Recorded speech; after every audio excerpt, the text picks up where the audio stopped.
ating panahon ngayong hapon po ng December 22, 2024. Sa ngayon po ay amihan pa rin ang weather system na dominanteng umiiral dito sa ating bansa, lalo na po dito sa may Luzon, habang ang shear line ay umiiral po dyan sa may Southern Luzon at Kabisayaan.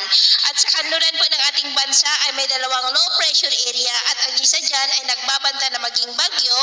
pero kikilos naman po iyan palayo. At sa ating long range forecast ay wala pong bagyo na nakikita na tatawid dito sa ating bansa hanggang sa matapos ang taon na ito, pero may namamataan na sama ng panahon na maaaring mabuo sa silangan ng ating bansa sa mga unang araw ng susunod na taon, at ang development po niyan ang ating babantayan kung matutuloy o hindi. At sa lagay ng ating panahon,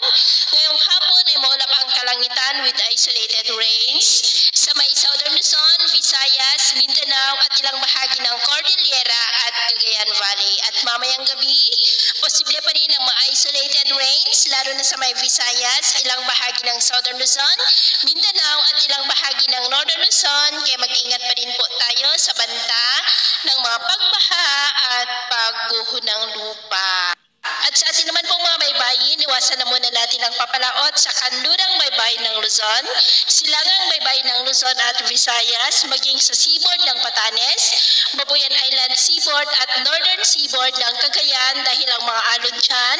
ay posible po na aabot hanggang sa 6 to 12 feet. Kaya hanggat maaari